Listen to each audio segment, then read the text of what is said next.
Alright everybody, welcome back! As the name suggests for this video, of course, I'm going to be doing a guide on how to not die at top tier, how to survive. There's been a lot of feedback on my F-14 video about the Phoenix and the AIM-7F, so I thought I'd give you all some tips on how to deal with those missiles in particular. But just a little disclaimer, I'm not teaching anything about how to actually kill stuff, this is just about how to survive. So if you're curious about missiles, about radar, I'm going to be linking some videos and descriptions from some of my friends. But in the meantime, let's get started with some Phoenixes heading our direction. Now if y'all see over there, you see the trails coming my direction. I'm not worried about them. I don't even really have to turn and dodge because I am in my notch right now and I'm popping chaff. So unlike that MiG-23ML that just got splashed right there, I am putting the missiles 90 degrees to my right. I'm pointing my wing at them and I'm popping chaff. And you can see right there that Phoenix just ate my chaff right there. So what this does is it minimizes the closure rate between yourself and the aircraft. Or in this case, the Phoenix's radar. That missile is closing on us at the same rate that it would close on the ground or something else is coming at, and so we are a much smaller target for it than it otherwise would have been. Now, speaking of the Phoenix, I did have some people that had questions about how the radar seeker works, and they're saying it doesn't ping them. Now, it does ping. You can see my friend Jube right there. He just spiked me, launched the Phoenix, and you can see there's nothing on my RWR right now. However, once it hits 8 kilometers, it starts pinging my radar. Now, if you don't react quick enough, as you can see, I'm about to die. But that is only because I did not react in time. Same thing right here. I see the missile coming, and if you're watching, you can see how easily visible this is. There's a gigantic trail heading straight towards me. All that I have to do is literally turn. Now, in this case, I'm flying straight towards it purely for illustration purposes, but you can see even now, like, I just pop a little bit of chaff, move at the last second, and it misses me. It does critically damage. That missile has a really big proxy head, but you just got to be careful with that. Now, once again, we're back at another game, this time in the MiG-23 MLD, of course. I'm sitting here, I'm scanning the skies. That's the biggest thing at top tier is spatial awareness. You gotta watch out for anything headed your direction. Because in this case, of course, I am getting locked for a second, but in most cases, those Phoenixes are being fired at you in TWS, which gives you no warning on your RWR. You're only going to have the warning from the missile whenever it goes active, and by that point, it's already pretty close to you, and it's going to be hard to avoid. It's better to deal with them when they're far away like this right here. I saw those 2 trails headed towards me. I see that little marker right there, and I'm going a little cold. Going cold is flying away from the missile, flying away from the radar. It makes the speed difference less. Remember, it's all about that speed difference. If the missile doesn't have much of a speed difference between you and the missile itself, or of course the radar set, it's much more likely to go for the chaff. Because the way the missile guides is on speed difference. Now, if there's not much of a speed difference, it's going to go for the bigger target, which is, of course, the chaff that lights up their entire radar. Now, notching works on basically every radar missile. You're also able to notch pulse Doppler radar. Now, smart people are going to switch out of pulse Doppler when they're firing people up high like me right here. Like this F-14 over here, he's still in normal search mode, which means that even when I chaff, even when I notch, the missile is still trying to track me. So you got to keep watching. Even if you see it start to go for your chaff, keep an eye on it. Keep in that notch, keep chaffing like I did right here.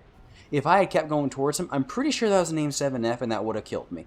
Wasn't thinking about RWR because there are blind spots. That's another thing you got to watch out for. Even if you aren't getting an RWR warning, if you see a missile coming your direction, assume it's a radar missile and the flare is not going to work. Because if you just stay just like I was right there, for all I know that was an AIM-7F and my RWR just wasn't able to pick it up because of the angle of the radar set. And I would have died. Now, another trick you can use, if you don't want to worry about notching or if you don't find it reliable enough, is literally just flying low.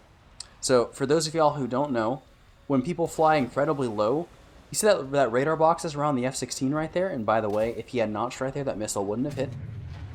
But you can see that AIM-7F just missed me, either because I was going too fast, or because I was too low. That little green radar box, if someone is too low, will actually dip below the aircraft. And the missile will miss every single time. I'm about to demonstrate that right here. You can see that missile, it just keeps on heading towards the ground, and you're actually going to be able to hit it, impact the ground next to me right here. Got 2 more F-14s coming up in front of me. For some reason, this one didn't fire, so I didn't have to worry about him. But the next planes after him will, and I can show that again. Now, here comes an F-16. That has an AIM-7M, which, by the way, are still just copy and paste AIM-7Fs, and it's going to hit the ground just like all the rest of them. I don't know if they overlead or what exactly is going on, but it's really easy to deal with. Now, remember what I was saying about situational awareness? Yeah, that's why it's important. I wouldn't have died there if I was actually looking behind me and had flared. Now, it's all well and good if you're able to dodge every radar missile coming at you, but IR missiles are some of the really lethal killers at top tier. Any of y'all who have actually played top tier are going to know that R-24Ts and R-27Ts are very, very scary because they give no warning. And unlike that radar missile right there, they aren't going to hit the ground just because you go too low. Same thing for the AIM-9L. Now, we got a couple people in front of me, and they are not paying attention. Now, they're both console players. I don't know if it's because they're console players or what, but I literally get 2 free kills just because they aren't looking where they're going. They're not looking around. They're not looking at the MiG-23 that's actually being engaged by enemies as we speak. They're just looking at their bomb base or looking at the enemy on their radar, and they die. You need to look around. If you're not paying attention, you are going to die. Everything at top tier has very maneuverable, very agile, and a lot of them have long-range missiles as well. Like, of course, in my case, the R-24T. I've gotten kills with those from 10 kilometers away. If you're not paying attention when they launch, once that missile burns out, there is no warning that's coming towards you. So there's a missile heading your way at Mach 3 or however fast it's going, and there's nothing you can do about it. Now, radar missiles, pretty easy to deal with, just like I did right there. Just fly low, just notch.